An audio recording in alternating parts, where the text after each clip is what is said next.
educación y cultura.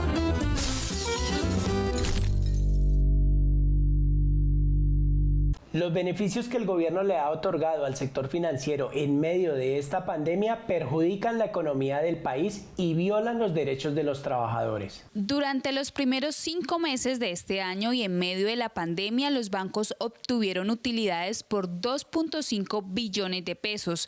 Las ganancias del Banco de Bogotá, de Occidente y Popular, de propiedad de Luis Carlos Sarmiento Angulo, están por encima de 1.3 billones de pesos. Hay un claro ganador en medio de la pandemia, el sector financiero, quitándole el pan de la boca a todo el mundo, no distribuyendo créditos subsidiados como se lo pidió, como se lo prometió al gobierno y a Bancoldes, y básicamente haciendo especulación en medio de la crisis. Las medidas que el gobierno ha implementado para favorecer al sector financiero no solo han afectado la economía, sino que además siguen profundizando una crisis que pretenden la asuman los trabajadores y trabajadoras del país. Cuando el gobierno le da a los bancos mucha plata para hacer liquidez, para que irriguen la economía, y los bancos no la entregan, ¿qué ocurre?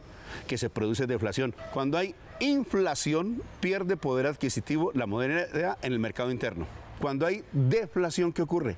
Que se valorizan. El mejor negocio es el que están intentando ahora.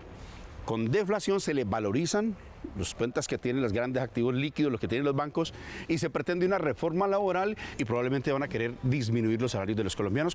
En medio de esta crisis económica, el ministro de Hacienda, Alberto Carrasquilla, ya anunció una reforma tributaria para el próximo año.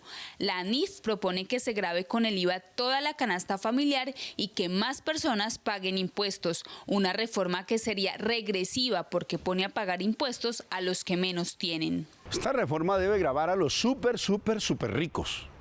Hay en Colombia unas pocas familias, cerca de unas 400 empresas que deben ser gravadas porque son súper ricas.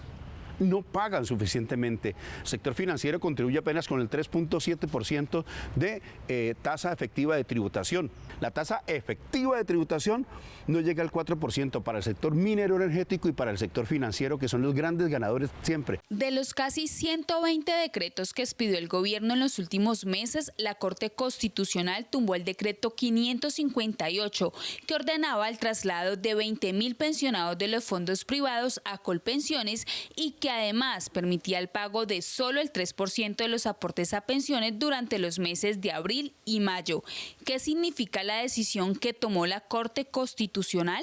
Lo que acaba de decir la Corte es que en medio de la emergencia no se puede legislar tan groseramente en beneficio de los bancos y que si lo quieren hacer tendrán que tramitarlo a través del Congreso de la República, donde ya han fallado.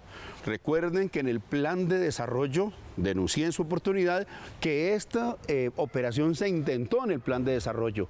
Cuando lo denunciamos y el país se notificó, le tuvieron que guardarse el mico. Intentan hacerlo en medio de la emergencia económica por decreto presidencial y la Corte se los tumba. La Corte Constitucional también declaró inexequible el decreto 580 que otorgaba subsidios en los servicios públicos para los estratos 1, 2 y 3, por no contar con las firmas del ministro de Salud, Fernando Ruiz, ni de la ministra de Ciencia y Tecnología, Mabel Gisela Torres. Cuando la Corte le preguntó al gobierno, ellos alegaron dizque lealtad jurídica para decir, sí, Corte, túmbelo porque faltaron 2 firmas, en lugar de corregir.